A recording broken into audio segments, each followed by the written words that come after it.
Similitudes y diferencias entre Suiza y Bolivia. Suiza y Bolivia son dos países muy diferentes, muy opuestos en términos económicos, sin embargo tienen características similares. Salida al mar. Suiza no tiene salida al mar y Bolivia tampoco. El territorio suizo limita al oeste con Francia, al sur y al este con Italia, al este con Liechtenstein y Austria, y al norte y noreste con Alemania.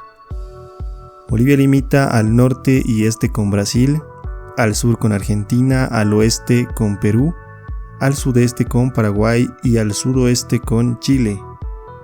Idioma. En Suiza se habla 5 idiomas, estos son alemán, francés, italiano y romanche. Con respecto a las cifras, el 73% de la población habla alemán, el 21% francés, el 10% italiano y el 0,5% de la población habla romanche. Políticamente son muy rigurosos en este aspecto. Por ejemplo, en el Parlamento se traduce simultáneamente al alemán, al francés y al italiano. Por otra parte, en Bolivia, según el censo del 2001, se hablan 4 idiomas. 84% habla español, 28% habla quechua, 18% habla aymara, 1% guaraní y el 0,5% de la población hablan otros idiomas. Población. La República Federal de Suiza tiene una población de 8.545.000 habitantes y la República de Bolivia tiene una población de 11.510.000 habitantes. Geografía a grandes rasgos. En Suiza, el 61% del país está cubierto por los Alpes, el 10% por la cordillera de Jura, el 26% por la meseta suiza y el 3% por lagos y lagunas. Por lo descrito, es una topografía bastante complicada. Por su parte, Bolivia está dividido en 3 regiones, las cuales son: la región andina abarca el 28% del territorio nacional, la región de los valles, que abarca el 13% del territorio, comprende los valles y los yungas, la región de los llanos orientales, que abarca el 59% de la superficie nacional. Por lo descrito, Bolivia es un país geográficamente muy diverso y complejo.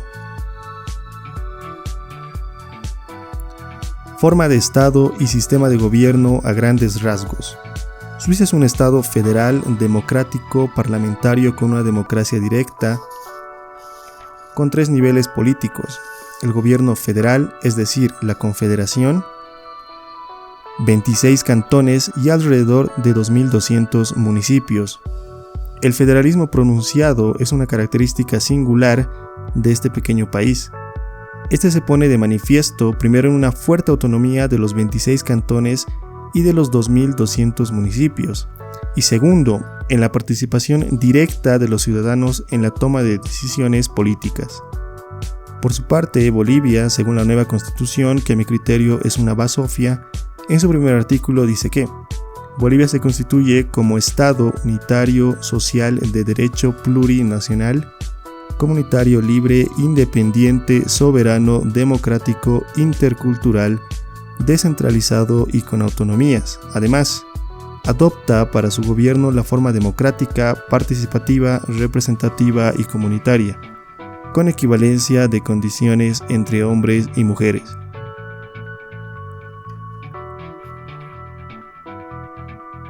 Recursos económicos de origen natural. Suiza es un país con casi ningún recurso de origen natural y una superficie arable bastante escasa, ya que además de ser un país pequeño, la mayoría de los suelos son rocosos o están lixiviados debido a las características montañosas de la mayor parte de su superficie. Se puede decir que la energía potencial del agua es el principal recurso económico de origen natural de Suiza. Esto se traduce en energía eléctrica mediante centrales hidroeléctricas. Los únicos recursos minerales abundantes son el granito, la caliza y otras piedras de construcción, y la sal. También se encuentran pequeños depósitos de minerales de hierro y manganeso. Por otra parte, me tomaría un video entero de notar los recursos económicos de origen natural que posee Bolivia. Entonces los voy a nombrar de manera general. Bolivia posee hidrocarburos, gas natural y en poca cantidad petróleo, el Salar de Uyuni, que contiene el litio, boro, potasio, magnesio, entre otros elementos. El Mutún, principalmente hierro y manganeso. Otros minerales, plata, oro, zinc, estaño, cobre, tungsteno, antimonio, plomo, etc. Tiene un potencial enorme en energías alternativas como ser la energía solar, eólica e hidroeléctrica. Extensos bosques, biodiversidad, además de enormes regiones cultivables de distinto grado de fertilidad en el altiplano, valles, yungas y los llanos. Con respecto a este punto, quiero acotar la siguiente reflexión.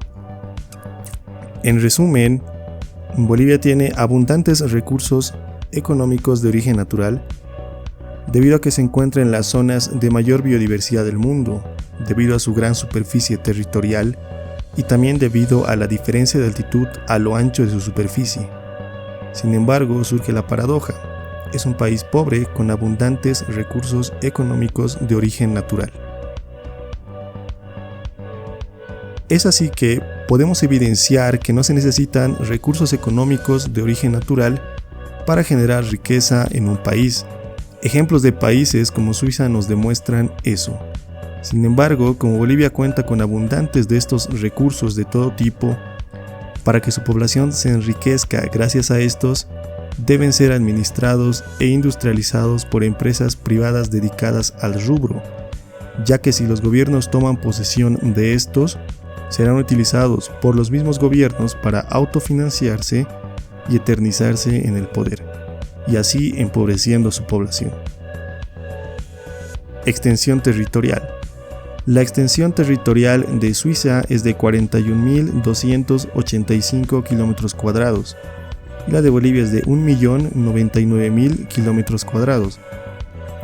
Esto nos dice que hipotéticamente Suiza ocupa el 3,8% del territorio boliviano. En otras palabras, en Bolivia podrían existir 27 Suizas. O para ponerlo más gráficamente, el departamento más pequeño de Bolivia, que es Tarija, con una superficie de 37.623 km², tiene aproximadamente el tamaño de superficie de Suiza. Nivel económico de sus habitantes. El Producto Interno Bruto per cápita, es decir, el PIB per cápita, es un indicador económico que refleja el valor monetario de todos los bienes y servicios finales producidos por un país, en un periodo de tiempo que generalmente es un año, dividido entre el número total de habitantes. En otras palabras, el PIB per cápita nos dice los ingresos que estarían obteniendo los habitantes de un país en un periodo de tiempo. Es una medida que refleja la realidad económica de sus habitantes. Por supuesto que hay gente cuyos ingresos son menores que el PIB per cápita, como también hay gente cuyos ingresos son mucho mayores. Dado que este indicador económico es muy práctico, es el que vamos a utilizar para comparar las economías de Suiza y Bolivia. Para comparar, vamos a manejar los datos del 2020, puesto que son los datos más actuales. Sin embargo, los valores del 2020 se los podría tomar como una media de los años 2018, 2019, 20, 21 y 22, puesto que la variación neta del PIB estos años no será apreciable. En lo referente al Producto Interno Bruto, Suiza tuvo el 2020 un PIB de 749.258 millones de dólares, el tanto que el PIB boliviano el año 2020 llegó a 38.103 millones de dólares. Dividiendo entre el número de habitantes, tendríamos que el PIB per cápita, que para Suiza es de 87.062 dólares, y en Bolivia es de 3.310 dólares al año. Es decir, el PIB per cápita suizo es 38 veces más grande que el de Bolivia. Dado que el PIB per cápita de Bolivia es de 3.310 dólares al año, si lo manejamos mensualmente, esto dividiendo el valor entre 12, tendríamos 276 dólares al mes, que en boliviano sería 1.900 al mes. podemos apreciar que este valor está por debajo del salario mínimo nacional dado por decreto, que es de 2.200 bolivianos, lo cual nos demuestra la farsa y mentira que representa ese valor, que está inflado y no es real. El valor de 1.900 bolivianos al mes representa un promedio de los ingresos que obtendría hipotéticamente cada ciudadano boliviano, sea este niño, adolescente, adulto o anciano. Por supuesto, muchos obtendrán menos, otros mucho más. Eso ya depende del tipo de actividad a la que se dedique cada persona y de las aptitudes y del capital que se tenga. En Suiza, como ya mencionamos, el PIB per cápita es de 87.062 dólares. Si lo manejamos mensualmente, esto dividiendo entre 12 tendríamos 7.255 dólares al mes. Convertido a bolivianos sería 50.061 bolivianos. Imagínense lo que podría hacer un suizo con 50.000 bolivianos al mes en Bolivia. También cabe mencionar que en Suiza no existe un salario mínimo nacional. En 2014 se hizo un referéndum donde la población con el 76% rechazó la instauración de un salario mínimo, hasta que nuevamente líderes sindicalistas el año 2020 propiciaron un referéndum, pero solo en 3 cantones de 26 que componen Suiza, donde ganó la instauración de un salario mínimo con el 58% de los votos. Estos cantones son Jura, Neuchâtel y Ginebra. El salario mínimo es de 4.300 dólares mensuales. Podemos apreciar que el salario mínimo impuesto en estos 3 cantones suizos de 4.300 dólares es mucho menos que el PIB per cápita suizo, que es de 7.255 dólares. Por otra parte, recordemos que el salario mínimo en Bolivia es de 2.200 bolivianos, es decir, 314 dólares. Este valor es mayor al PIB per cápita, que tan solo llega a 1.900 bolivianos, que serían 276 dólares. Conclusiones. Con los datos expuestos podemos ver la irracionalidad del salario mínimo boliviano y aseverar que no existe un salario mínimo como tal, porque el valor del trabajo lo da el mercado laboral y no el gobierno mediante un decreto. Es así que el salario mínimo impuesto por decreto no refleja la realidad económica de un país. Por otra parte, la mediterraneidad de Suiza no le ha impedido ser a la fecha el tercer país más rico del mundo en términos de PIB per cápita. Ni la falta de recursos naturales, ni el tamaño del país, tampoco ha sido problema el idioma o los diferentes orígenes étnicos de sus habitantes.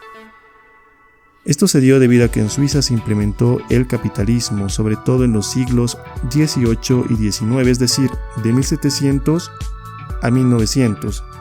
Capitalismo, ahorro y trabajo duro. ¿Por qué en Suiza no hay pobreza y en el Congo sí? Porque en Suiza el trabajador suizo trabaja con un tractor Massey Ferguson de 500 caballos.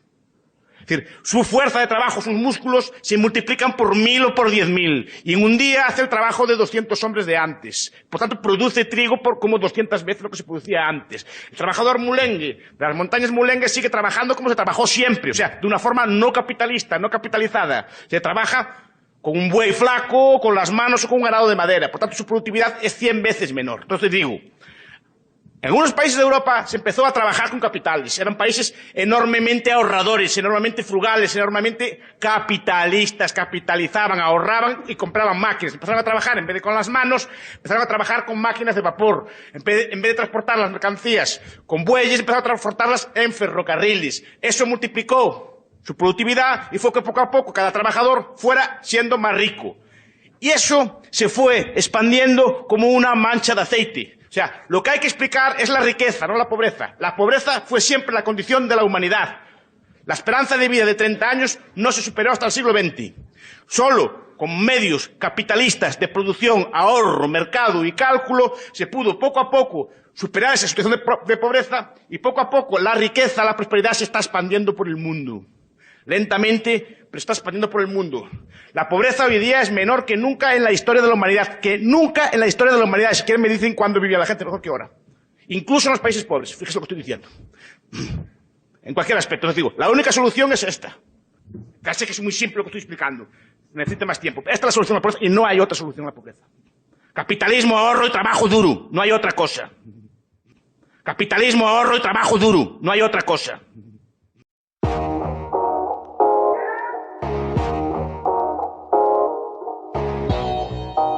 Ya desde 1900 en adelante se mantuvo este sistema y se mantiene hasta la fecha, aunque en los últimos años con cierta contaminación de políticas socialistas. A lo largo de su historia, Bolivia no ha podido implementar este sistema económico. Tuvo ciertos periodos donde se intentó avanzar en esta dirección, pero sin éxito. En la actualidad, Bolivia está gobernada por socialistas comunistas que representan lo contrario de todo éxito económico y social. Representan la pobreza y destrucción de su propio país. Si queremos cambiar Bolivia, tenemos que tener capitalismo. Esto se logra mediante el liberalismo, que básicamente es gobiernos limitados, mercados libres y defensa de la propiedad privada. Si te gustó el video, dale me gusta, suscríbete al canal para más contenido de capitalismo liberal. Eso es todo, amigos, chao.